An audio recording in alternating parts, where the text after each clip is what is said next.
So my dear students, अब हम लोग डिस्कस करेंगे डिफ्रैक्शन के बारे में। ये बहुत ही जनरल फिनोमेना नहीं है। क्यों नहीं है? डे टू डे लाइफ में वैसे डिफ्रैक्शन इतनी आसानी से देखने के लिए नहीं मिलता है। इसलिए नहीं मिलता है क्योंकि डिफ्रैक्शन ऑब्जर्व करने के लिए जो सोर्स हो, लाइट का सोर्स हो, है ना, एक तो पहली बात वो मोनोक्रोमैटिक हो और दूसरा जिस ऑब्स्टिकल या जिस अपर्चर या जिस छेद से होकर लाइट गुजरे उस छेद की, है ना, यानी उस स्लिट की साइज जो है वो कितनी होनी चाहिए? बहुत कम होनी चाहिए और कंपेरेबल होनी चाहिए with the size of wavelength of light. इसलिए आमतौर पे डिफ्रैक्शन ऑब्जर्वेबल नहीं होता है। अब होता क्या है ये जानो। मान लो इसको ऐसे समझो कि मैं एक पेड़ ले आ रहा हूं,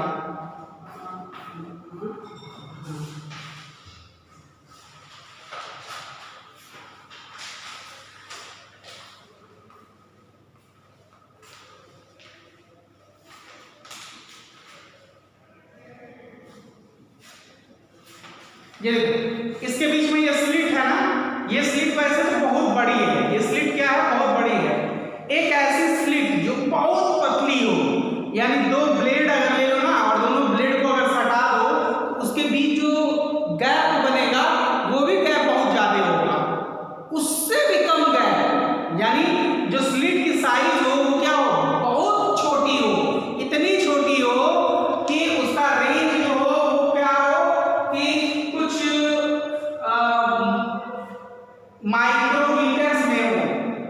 समझ में आ रहा है कि नहीं? आ रहा है कि नहीं? यानी बहुत छोटा, बहुत पतला।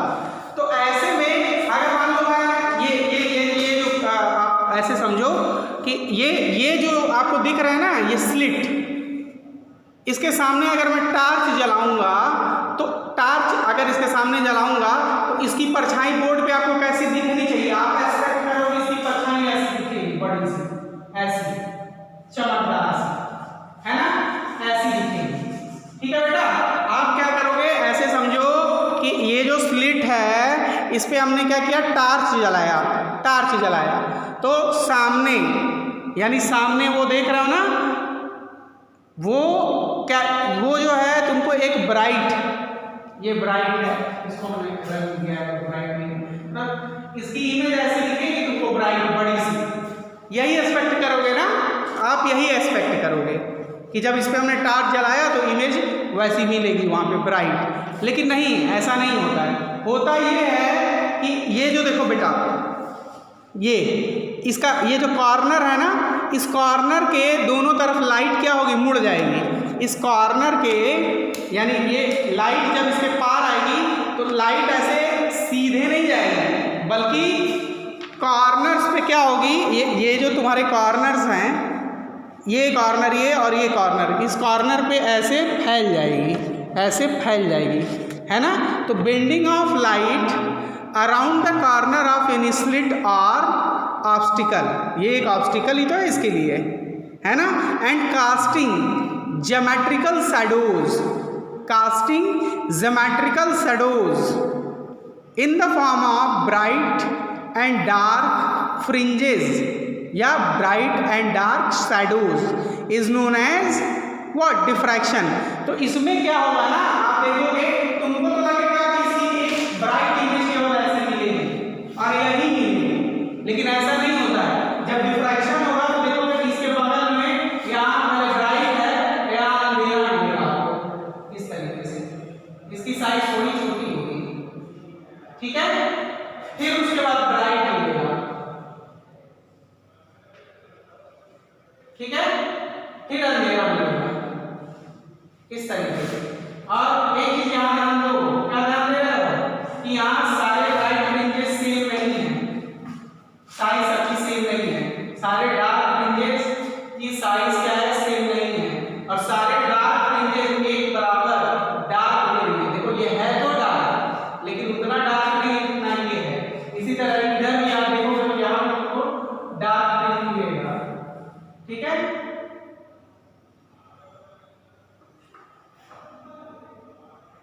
ठीक है।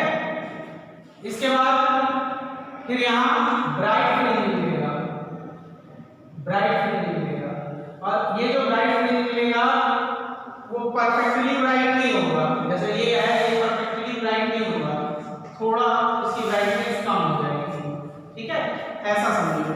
और ये भी देखो, ये हमको नहीं पता चल रहा है कि कहाँ ब्राइट खत्म हो रहा है और कहाँ डार्क शुरू हो रहा है, ये चीज।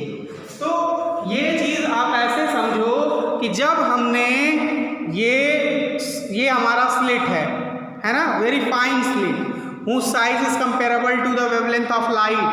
वेवलेंथ ऑफ लाइट तो आप जानते ही है ना, कहाँ से 700 से लेके 400 नैनोमीटर होता है, यानी कुछ माइक्रोमीटर का अगर इसकी साइज हो तो ही हमको क्या मिलेगा, डिफ्रैक्शन देखने को मिलेगा। और आमतौर पे आप देखोगे तो कहोगे कि भैया इसकी इमेज क्या मिलती है, वो सेंटर वाला इसकी इमेज मिलेगी, लेकिन एक्चुअली क्या होता है, लाइट इस कॉर्नर पे क्या हो जाता है, ये इस कॉर्नर पे, पहला कॉर्नर देखो ये और दूसरा कॉर्नर ये, इन कॉर्नर्स पे क्या हो जाता है, बेंड हो जाता है, और बेंड होके क्या करता है, बहुत अल्टरनेट ब्राइट डार्क इमेजेस बनाता है, शैडोज कास्ट करता है। समझ में आया? तो ये बिल्कुल इंटरफेरेंस से मिलता जुलता है, लेकिन जहाँ इंटरफेरेंस में सारे ब्राइट फ्रिंजेस और डार्क फ्रिंजेस एक साइज के होते हैं, उसके ठीक उल्टे यहाँ सारे ब्राइट फ्रिंजेस और डार्क फ्रिंजेस एक साइज के नहीं होते हैं, अलग अलग साइज के होते हैं। यहाँ तक कि आप सेंट्रल जो तुम्हारा ब्राइट फ्रिंज है उससे आगे बढ़ोगे तो ब्राइट फ्रिंज की इंटेंसिटी कम होती जाती है, और ऐसी भी कंडीशन आ सकती है कि एक लोकल डार्क फ्रिंज जो है एक लोकल ब्राइट फ्रिंज से ज़्यादा चमकदार हो, ठीक है। तो इन चीज़ों को हम याद रखेंगे। अब डिफ्रैक्शन का आपको डिफिनीशन बताते हैं। डिफ्रैक्शन होगा कब, पहले हम इसकी बात करते हैं। डिफ्रैक्शन क्या है, bending of light, bending of light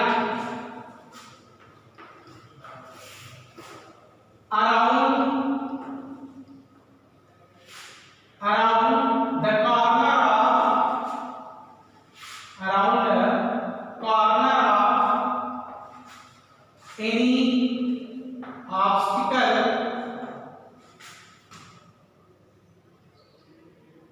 or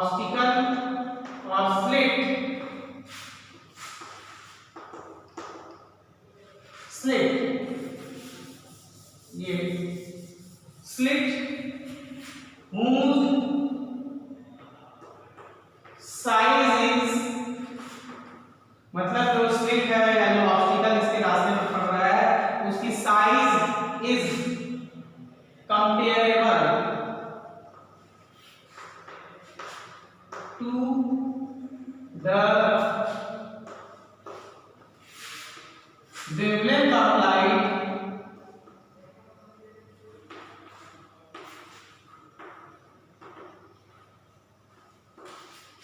then it cast, कौन कास्ट करेगा, लाइट कास्ट करेगा, then the light cast geometrical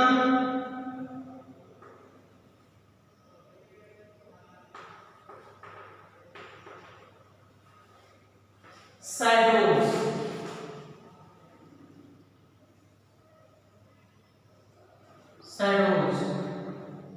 around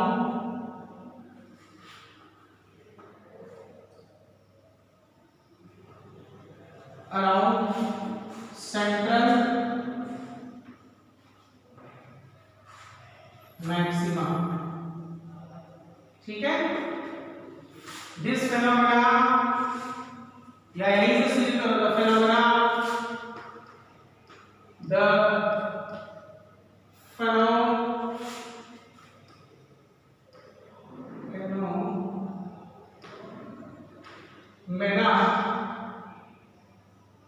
of bending of light around the corner of any obstacle or slit whose size is comparable to the size of the wavelength of light, then it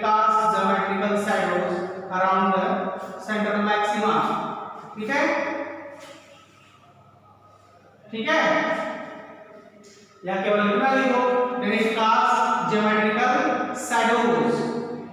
ठीक है, central maximum which is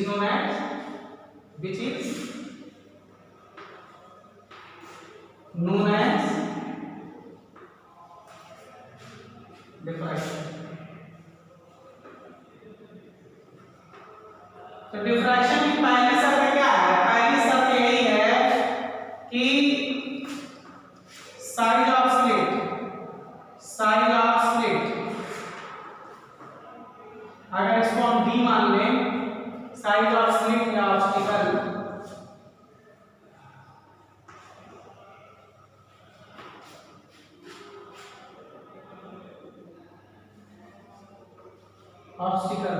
इसको हम D मान लें, तो interference कब होगा?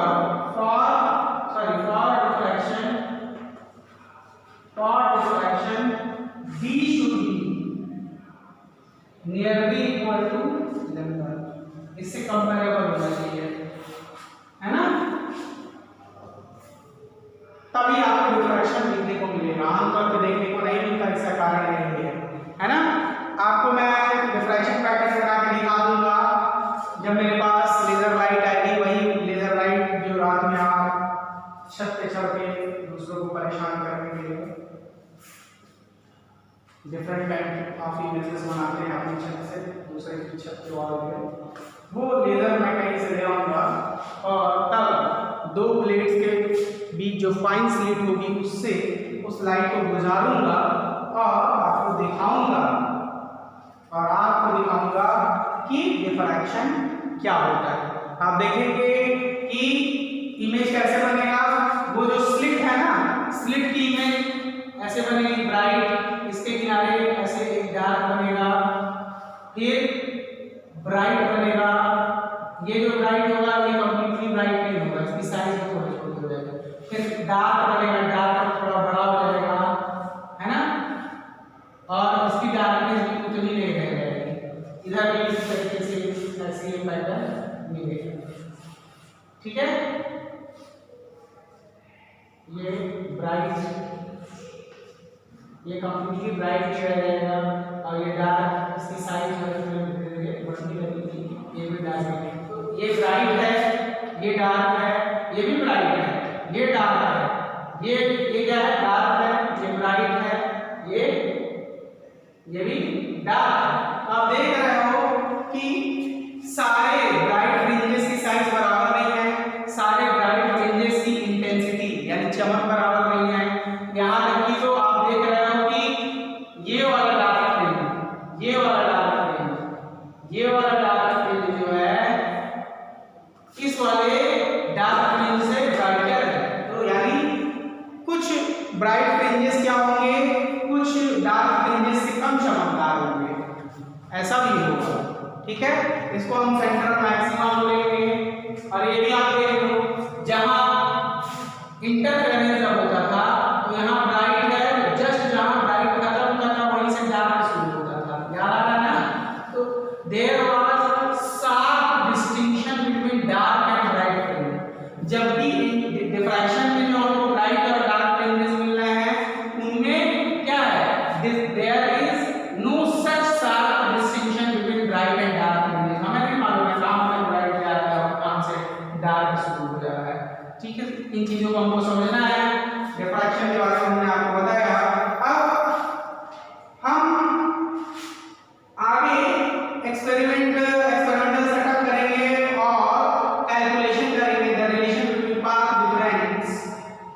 Relation between path difference and angular size and the angular position, path difference and angular position of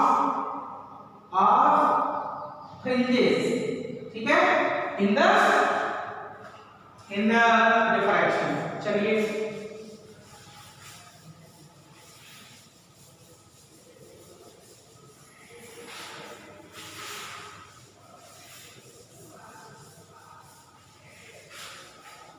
तो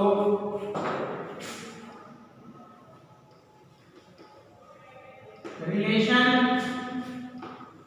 between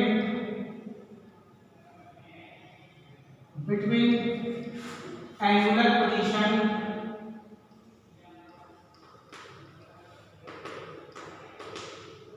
जो क्या होगा theta angular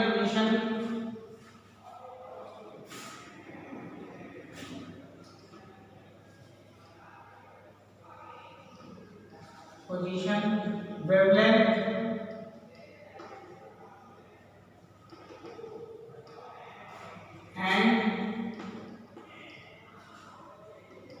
and distance of screen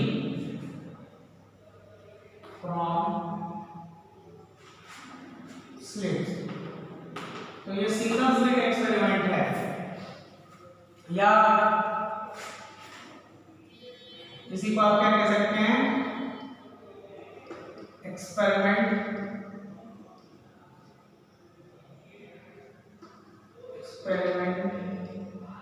experimental derivations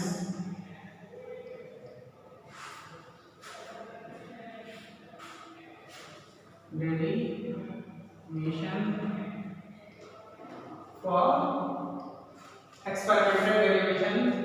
derivations for diffraction।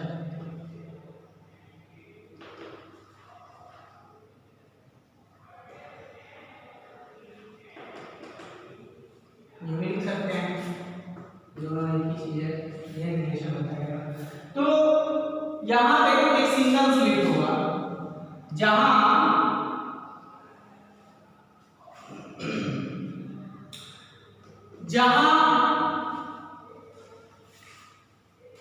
Interference में superposition जो होता था, superposition of two waves coming from coherent source होता था, टू कोहेरेंट सोर्सेस। वहां डबल स्लिट था ना, पहला स्लिट और दूसरा स्लिट दोनों मिलकर क्या बनाते थे, कोहेरेंट सोर्स ऑफ लाइट बनाते थे। यहाँ सिंगल स्लिट है तो it is illuminated by monochromatic source. ये सोर्स जो है मोनोक्रोमैटिक है,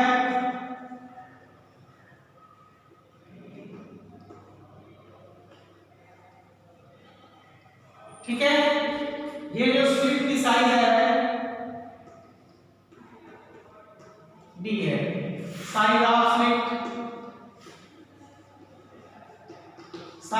हमने क्या ले लिया, डी ले लिया पहले की तरह ही। मोनोक्रोमैटिक सोर्स से हमने इसको इल्यूमिनेट किया तो आप क्या देखोगे कि जब हम इसको इल्यूमिनेट करेंगे तो यहां क्या होगा, एक प्राइमरी वेव फ्रंट आके इंसिडेंट होगा, ठीक है। तो दिस ए बी क्या है, A B is a primary wave front. इस प्राइमरी और यहां पे हमने क्या किया, एक स्क्रीन लगा, ये स्क्रीन है यहां पे आपको बनेगी, ठीक है। तो डिस्टेंस ऑफ स्क्रीन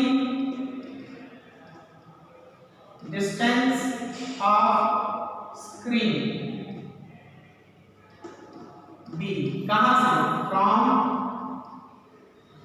स्लिट। बाकी सब वही है लेकिन याद रखिएगा सिंगल स्लिट है और इसकी साइज कितनी है, इसकी साइज लगभग it is less than 0.003 millimetre है ना, यानी माइक्रोमीटर के टर्म में है, बहुत पतला है। अब उतना पतला बनाते तो आपको दिखता ही नहीं, तो समझ लीजिए ये बहुत नैरो है, ठीक। यहाँ ये प्राइमरी वेव फ्रंट आके इंसिडेंट हुआ जिसका नाम ए बी है। तो आप क्या लिखेंगे आगे, let A B is primary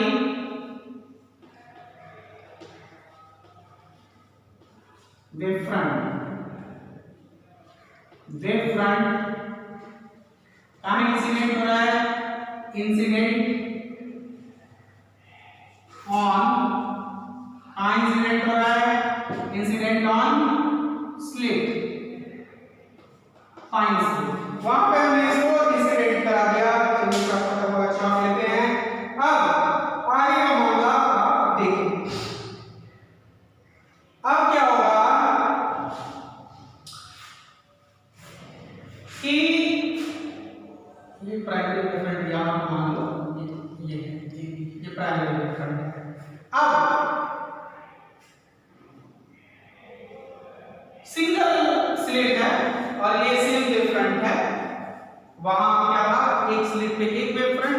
ए पे एक वेव फ्रंट पहले स्लिट पे और बी पे दूसरा वेव फ्रंट होता था, तो वहाँ जो वेव्स आती थी वो दो सोर्सेस से आती थी, स्लिट 1 से और स्लिट 2 से। यहाँ पे एक ही स्लिट है, तो अब एक ही स्लिट के डिफरेंट पोजीशन से, एक पोजीशन ए से एक वेवलेट,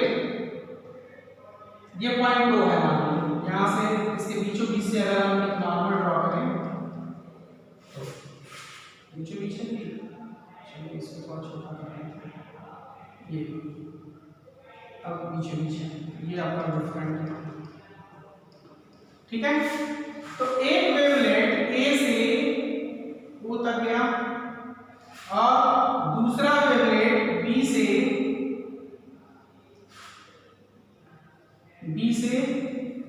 वही तक गया, ठीक है।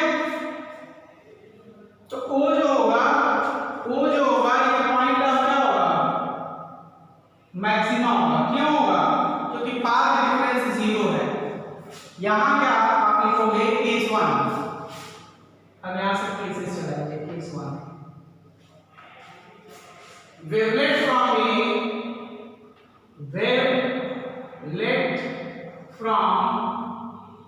ए and B meet at O, ठीक। तो पाथ डिफरेंस कितना होगा, meet at O and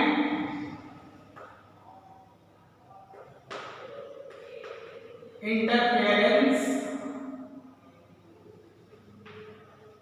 occur।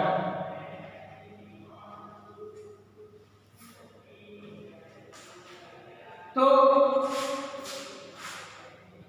Interference जो है पता होता है, wave from A and B meet at O and interference occur.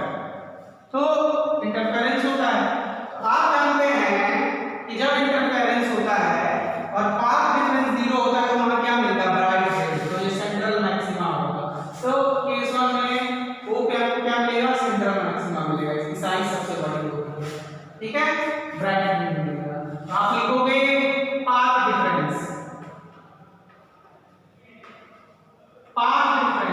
यहां कितना होगा, AO माइनस BO, है ना।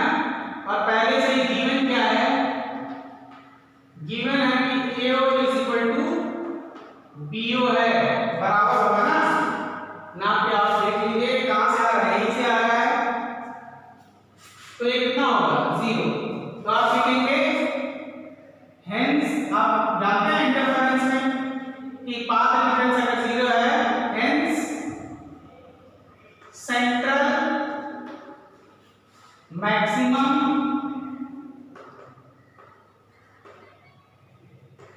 विल ऑब्टेन, यहां पे सेंट्रल मैक्सिमम ऑब्टेन होगा, इसी की साइज सबसे बड़ी होगी, इसके बारे में आगे डिस्कस करना है। अच्छा जी, अब आगे चलते हैं।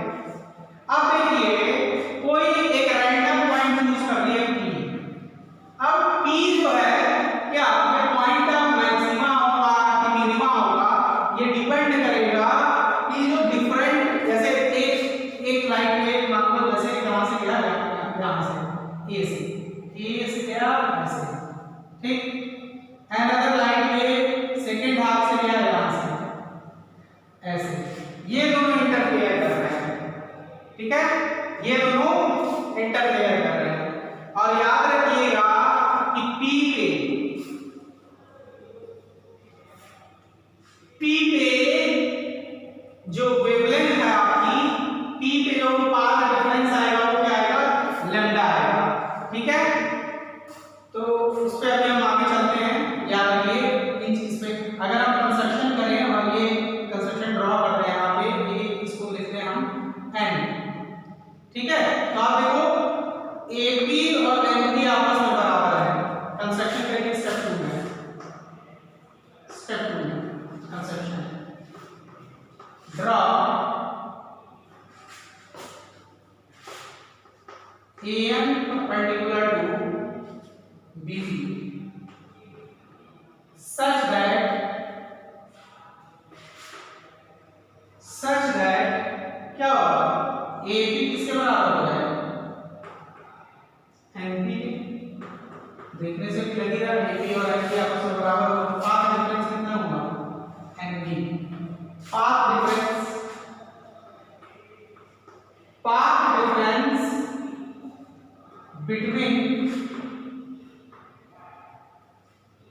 path difference between a BP and AP, path difference between BP and AP कितना होगा? B कितना होगा? इतना ही होगा, BP माइनस AP, और ये कितने के बराबर है? BN के ही बराबर तो है ना? अब देखो in triangle A and C normal है ना, in right triangle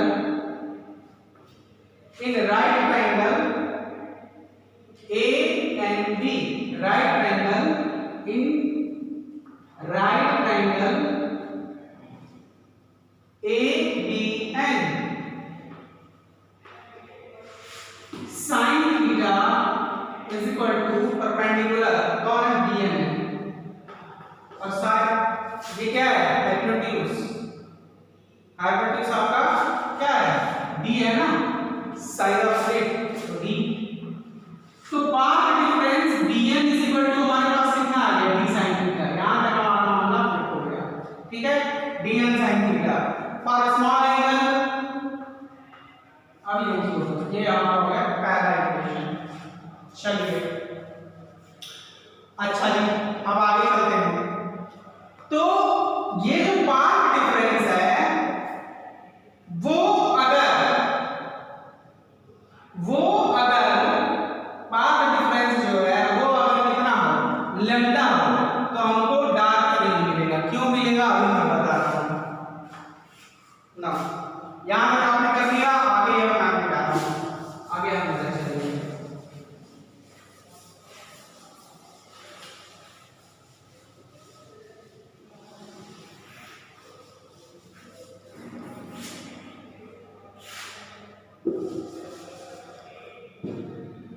for dark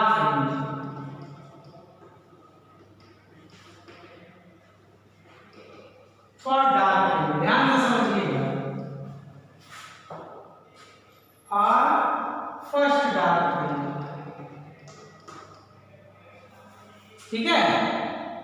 समझिए आप, D sin थीटा यानी path difference D sin theta should be equal to lambda first. अभी समझा रहा हूं क्यों। अच्छा D sin theta is equal to lambda, ये चीज आप अभी याद रखिएगा। For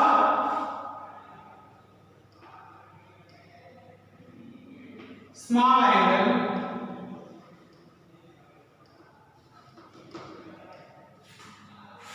sin theta can be written as theta, जिसको हम क्या लिख सकते हैं? D theta. तो इसके लिए एंगुलर पोजीशन जो हो जाएगी वो कितनी आएगी? Lambda upon D। तो एंगुलर पोजीशन अभी इस पे ना जाए, अभी मैं थोड़ा ये चीज समझा दूं क्यों। देखो आपको याद है ना, पाथ डिफरेंस अगर lambda 2 lambda 3 lambda 4 lambda 5 lambda होता था तो आपको क्या मिलता था? आपको मिलता था ब्राइट फ्रिंज, इसमें इंटरफेरेंस। लेकिन डिफरेंशियल तो उल्टा होता है कि इंटीग्रल मल्टीपल लैम्डा है तो भाई लैम्डा तो इंटरफेरेंस के हिसाब से हमको क्या मिलना चाहिए था? यहाँ ब्राइट फ्रिंज मिलना चाहिए था, जबकि हमको मिल क्या रहा है? Dark fringe. First dark fringe को किस एंगुलर पोजीशन पे मिल रही है? Lambda upon theta. ये एंगुलर पोजीशंस है भाई, ये थीटा है कि समझ रहे हैं आप? तो यहाँ कोई दिक्कत नहीं होनी चाहिए। अगर आप यहाँ से भी कंस्ट्रक्शन कर लें तो इसके साथ ये एंगल जो होगा ये भी थीटा ही होगा, समझ रहे हैं? कंस्ट्रक्शन किया तो ये एंगल क्या है? थीटा ही। ये हाँ इसको छोड़ दीजिए, इसका एंगल ठीक है? तो ये लाइन हमने जो ड्रॉ की है ये कितना एंगल बना रहा है? थीटा। अभी हमने ये चीज समझना है। और ये डिस्टेंस आप जान ही रहे हैं कितना है? ये कितना है? अगर ये सेंटर ये O लिया है और ये C लिया है तो CO इज इक्वल टू कितना है? B है। डिस्टेंस जो भी आप स्लेट एंड। तो आगे हम ये बताना चाह रहे हैं कि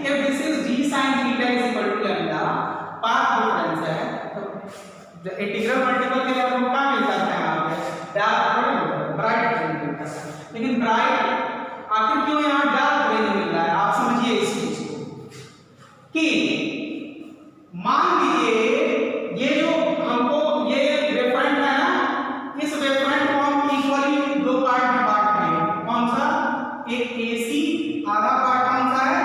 AC, ध्यान से सुनिएगा, आधा पार्ट BC, ठीक? आधा पार्ट AC, एक ही वेवफ्रंट है ना सिंगल स्लिट पे, इसको हमने दो भाग में बांट लिया, AC और C, ठीक? अब अगर पाथ डिफरेंस लैम्डा है पे, तो यहाँ फर्स्ट हाफ में से कोई वेवलेट अगर जा रहा है, फर्स्ट हाफ में से कोई वेवलेट जा रहा है यानी AC से, तो P पे जो पहुंचेगा तो उसका पाथ डिफरेंस कितना होगा? लैम्डा बाई 2 होगा कि नहीं? इसी तरह एक दूसरा वेवलेट सेकेंड हाफ यानी CB से जो पहुंचेगा उसका भी पाथ डिफरेंस क्या होगा? लैम्डा बाई 2 है। तो there are two wavelets which are coming from the two halves, है ना, whose path difference is lambda by 2, lambda by 2। तो जब दो ऐसे वेवलेट्स या दो ऐसे वेव्स जो इंटरफेयर करते हैं जिनका पाथ डिफरेंस क्या होता है? lambda by 2 या odd multiple of lambda by 2 होता है, तो हमको क्या मिलता है? डार्क फ्रिंज मिलता है। इसीलिए यहाँ डार्क फ्रिंज मिल रहा है। ये लैम्डा पूरे का पाथ डिफरेंस नहीं है, सॉरी, ये लैम्डा पूरे का पाथ डिफरेंस है। और हमको दो वेवलेट चाहिए, तो the first wavelet is coming from upper half whose path difference is lambda by 2, other wavelet which is coming from B is also having path difference lambda by 2, and we know that when two waves which are interfering whose path differences are lambda by 2 or odd multiple of lambda by 2, then we obtain what? Dark fringe। तो हमको यहाँ क्या मिलेगा? First dark fringe मिलेगा। समझ में आया कि नहीं? ये स्टेटमेंट आप लोग लिखिएगा। चलिए, यानी d sin theta is equal to lambda आया है, तो हमको क्या मिलेगा?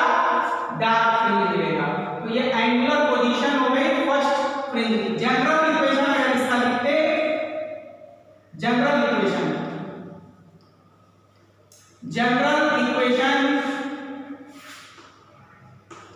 For general equation for the position of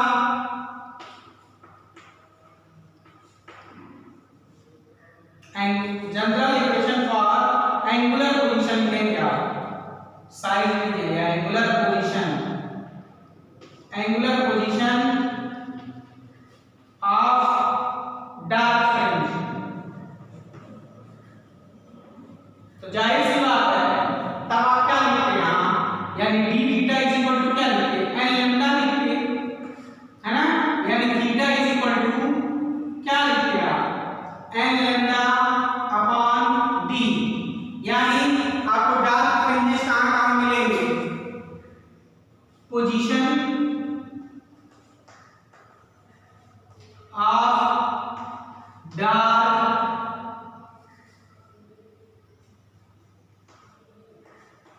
fringe.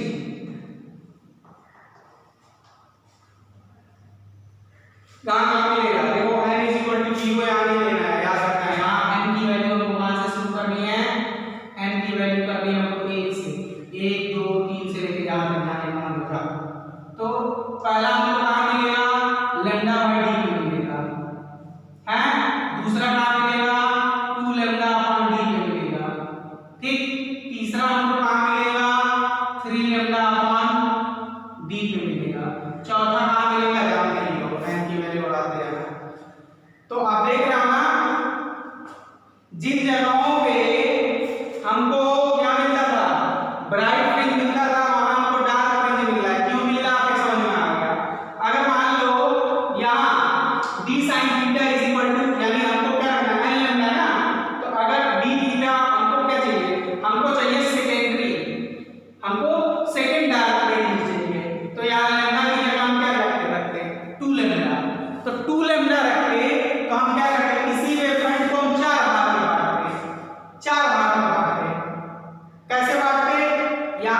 ऐसे समझो, एक भाग ये, एक भाग ये, एक भाग ये, एक भाग ये, है ना?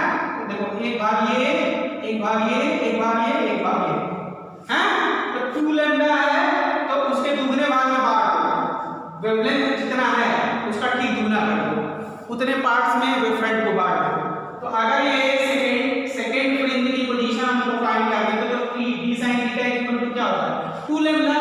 तब ये 4 पार्ट्स में डिवाइड होता, तब फर्स्ट वेवलेंथ, तब यहाँ 2 लैम्डा है ना पाथ डिफरेंस, तो पहले हाफ से और दूसरे हाफ से जो वेवलेंथ जाता वो इंटरफेयर करता और क्या करता? डिस्ट्रक्टिव इंटरफेरेंस करता, क्योंकि पहले और दूसरे हाफ के बीच का पाथ डिफरेंस कितना होता? लैम्डा होता। ठीक, इसी तरह तीसरे और चौथे के बीच का पाथ डिफरेंस कितना होता? लैम्डा होता। लेकिन तीसरे का जो वेवलेंथ जाता पॉइंट P पे और चौथे का जो वेवलेंथ जाता पॉइंट P पे, उनके बीच का पाथ डिफरेंस कितना होता? Lambda by 2, lambda by 2। और आप जानते हो जब भी दो वेव्स आपस में इंटरफेयर करती हैं उनका पाथ डिफरेंस लैम्डा बाई 2 होता है, तो क्या मिलता है? मिनिमा मिलता है, इसलिए मिनिमा मिलेगा।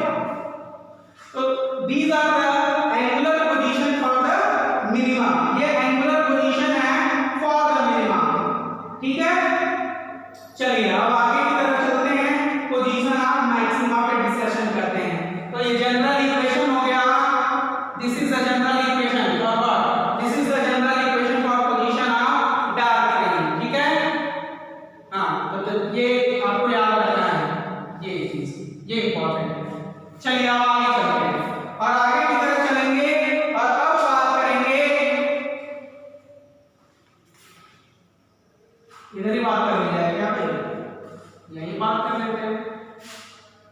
देखिए फर्स्ट ब्राइट फ्रिंज आपका बन चुका है, फर्स्ट ब्राइट फ्रिंज आपका बन चुका है। कहां बन चुका है? n = 0 पे। इसलिए अब आपको जो भी ब्राइट फ्रिंज मिलेगा उस ब्राइट फ्रिंज को हम कहते हैं सेकेंडरी मैक्सिमा। ठीक है ना? या तो आप ये कहिए सेकेंडरी मैक्सिमा या फर्स्ट लोकल मैक्सिमा, है ना? सेंट्रल मैक्सिमा तो आपको मिल गया है, इसलिए हम पोजीशन ऑफ सेकेंडरी मैक्सिमा निकालेंगे। तो यहाँ फॉर सेकेंडरी मैक्सिमा किसलिए कह रहे हैं?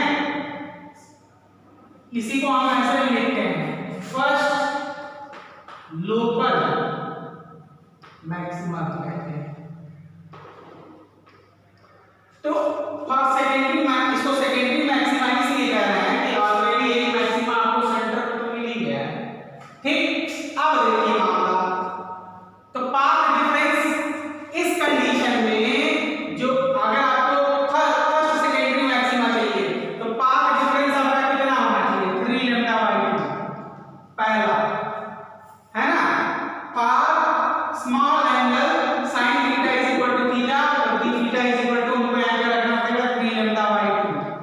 है जी? आपके समझ में आया होगा? यहां तक कोई दिक्कत नहीं है।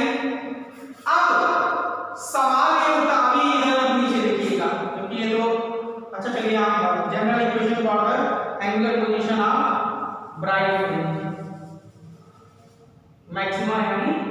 मैक्सिमा यानी ब्राइट।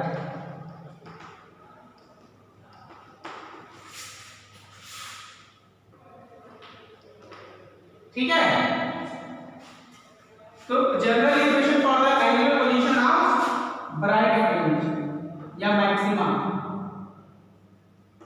देखिए आप इसको हम मिटा देते हैं। अब देखिए, अब आप कहोगे मान साहब आपने तो कहा था इंटरफेरेंस वाले में कि डार्क फ्रिंज मिलता है। कहां मिलता है डार्क फ्रिंज?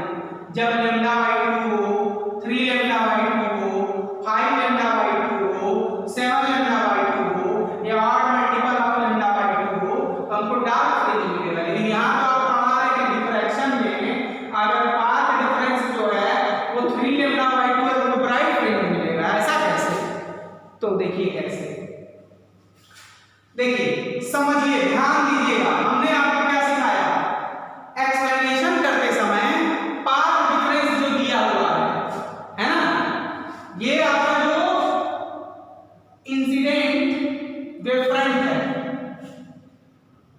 पाथ डिफरेंस के दुगने के बराबर भागों में बांट लीजिए। यानी यहाँ पाथ डिफरेंस कितना है 3/2, तो इसका दुगना कितना हुआ 3। तो इसको हम क्या करें, 3 भागों में बांट दें। पहला भाग ये, दूसरा भाग ये, तीसरा भाग ये, यानी 1 ये, 2 ये, 3। ठीक, समझ में आया कि नहीं आपको, है ना। तो A से जो वेवलेट जाएगा P पे, the wavelet from A reaching two point P, उसका पाथ डिफरेंस कितना होगा λ/2। ठीक, दूसरा हाफ ये, यहां से जो वेवलेट जाएगा उसका पाथ डिफरेंस λ/2। यानी पहले हाफ वेव फ्रंट से और दूसरे हाफ वेव फ्रंट से जो वेव्स पहुंची उनका पाथ डिफरेंस कितना है λ/2। और आप जानते हैं जब दो वेव्स आपस में इंटरफेयर करती हैं और पाथ डिफरेंस उनका होता है क्या λ/2, तो क्या होता है, इंटरफेरेंस की वजह से डार्क फ्रिंज प्रोड्यूस होता है। इस हाफ से और इस हाफ से जो वेव गई यहाँ क्या पैदा करेंगे, डार्कनेस। क्या पैदा करेंगी, डार्कनेस पैदा करेंगे, यहाँ ये डार्कनेस पैदा करेंगे। लेकिन याद रखिए अभी आपके पास क्या है, एक और वेव फ्रंट बचा हुआ है, मतलब 1/3 वेव फ्रंट अभी बचा हुआ है। पहले थर्ड से और दूसरे थर्ड से ये जाके खत्म हो चुके, डार्क पैदा किया वहां। लेकिन तीसरा थर्ड वाला भी बचा, यहां से जो एक वेवलेट जाएगा, एक वेव जाएगी, यानी एक रोशनी की जो किरण जाएगी वो यहां थोड़ा बहुत क्या करेगी, लाइट पैदा करेगी। तो इसलिए यहां पे आपको क्या मिलेगा, ब्राइट फ्रिंज मिलेगा। ठीक है, तो 3λ/2 जब होगा तो हम इसको 3 वेव फ्रंट, इस वेव फ्रंट को 3 भाग में बांटेंगे। पहले हाफ वेव फ्रंट से जो वेवलेट गया और दूसरे हाफ से जो वेवलेट गया, वो दोनों वेवलेट आपस में इंटरफेयर करेंगे, रिजल्टेंट आपको क्या देंगे, 0 देंगे, है ना। लेकिन तीसरा हाफ वेव फ्रंट का तो बचा है ना, उससे जो लाइट की रोशनी उस वेवलेट जो है जो यहाँ पहुंचेगी वो थोड़ी बहुत रोशनी यहाँ देगी, इसलिए यहाँ क्या बनेगा, ब्राइट फ्रिंज। आगे समझ में, तो ये आपको ये क्या मिला, पहला लोकल मैक्सिमम फ्रिंज मिला है, पहला लोकल ब्राइट फ्रिंज मिला, मैक्सिमम को ही ब्राइट भी आप कह सकते हैं। ठीक है, ये भी कह सकते हैं। तो पहला लोकल मैक्सिमम फ्रिंज मिला या पहला लोकल ब्राइट फ्रिंज मिला, ठीक है जी। इसी तरीके से अगर मान लो 5λ/d होता, थीटा यानी दूसरी पोजीशन हमको कहां मिलती, 5λ/2, तो कितने पार्ट में बांटते, 5 पार्ट में। तो पहले और दूसरे आपस में इंटरफेयर करते डार्क हो जाते, तीसरे और चौथे आपस में इंटरफेयर करते डार्क हो जाते, आखिर अंत में क्या बचता, पांचवा वाला पोर्शन, उस वेव फ्रंट का 5वां हिस्सा, उससे इंटरफेयर करने के लिए और कोई वेवलेट तो है नहीं, इसलिए रोशनी की किरण अंधेरे में जाएगी और लोकल लाइट थोड़ी सी प्रोड्यूस कर देगी और आपको ब्राइट फ्रिंज मिलेगा। तो general equation for angular position of bright fringe के लिए आप क्या लिखेंगे, ब्राइट फ्रिंज के लिए आप जानते हैं d sin theta, general equation लिखते तो यहां क्या लिखते, ब्राइट फ्रिंज के लिए जनरल इक्वेशन की बात अगर हम करें तो ऐसे ही लिखते ना, ब्राइट फ्रिंज के लिए जनरल इक्वेशन हम क्या लिखते, d sin theta is equal to कितना होना चाहिए, ऑड मल्टीपल ऑफ λ/2 ब्राइट के लिए, है ना। अब ये अगर छोटा है तो इसको sin थीटा को हम d थीटा लिख देते, 2n + 1 λ/2, यानी थीटा इज इक्वल टू क्या आ जाएगा, 2n + 1 ये, ठीक है, और ये λ/2d, ये हो जाएगा जनरल इक्वेशन। ठीक है जी, this is the general equation. तो the general equation for angular position of bright fringe के लिए आप क्या लिखोगे, theta is equal to odd multiple of 2n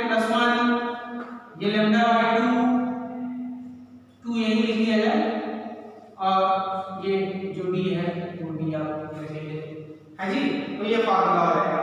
यानी हमें याद रखना चाहिए कि n की वैल्यू हमेशा कहां से शुरू कर दी हमको, यहां n जो है हम कहां से शुरू करेंगे, n इज इक्वल टू 1 2 3 and so on. Position of bright fringe, अब पोजीशन ऑफ ब्राइट फ्रिंज देखेंगे कहां मिलेगा। पोजीशन ऑफ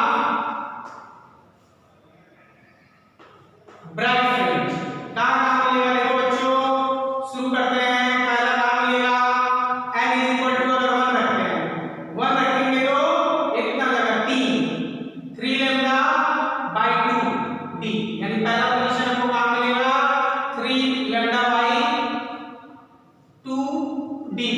दूसरा हमको कहां मिलेगा 5 लैम्डा बाय 2 d पे, देखो 2 रखो तो 5 जाएगा। फिर उसके बाद कहां मिलेगा 7 लैम्डा बाय 2 d।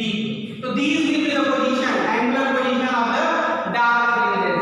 तो यहाँ तक की डिस्कशन हमने कर ली, आपके समझ में अच्छे तरीके से आ जाना चाहिए डिफ्रैक्शन क्या है और क्यों होता है। जरूरी कंडीशन मालूम नहीं है, जब तक स्लिट की साइज क्या होगी, जब तक स्लिट की साइज लाइट वेवलेंथ के कंपैरेबल नहीं होगी तब तक आपको डिफ्रैक्शन नहीं मिलेगा।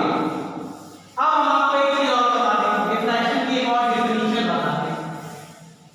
एक्चुअली डिफ्रैक्शन तो यार थोड़ा छोटे इंटरफेरेंस है, जहां इंटरफेरेंस में सुपरपोजिशन हो रहा है टू वेव्स का coming from two different coherent sources, है ना, या coming from two different wave fronts.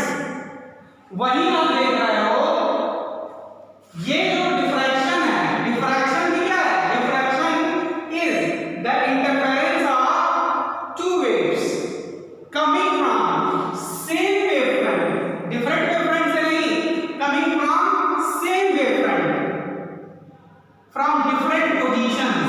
Same wave front के डिफरेंट पोजीशन से आ रहे हैं। देखो सेम वेव फ्रंट है ना, ये भी है ना, एक वेव ए से आ रहा है, एक सी से आ रहा है, एक बी से आ रहा है, तो डिफरेंट पोजीशन से आ रहे हैं। तो इसका डेफिनेशन हम डिफ्रैक्शन का एक तरीके से और लिखेंगे, standard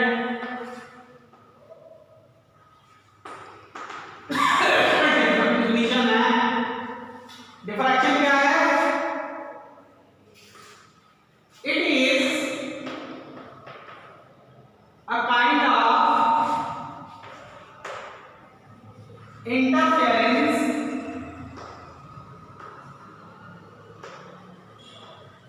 in which two waves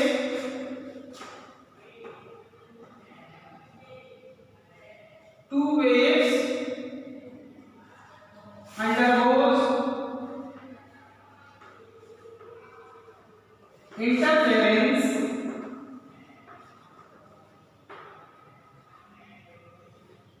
coming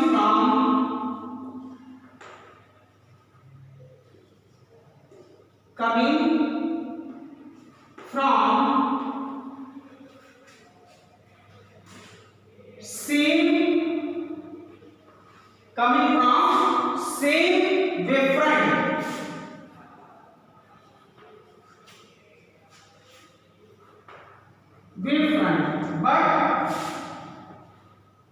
but from different position।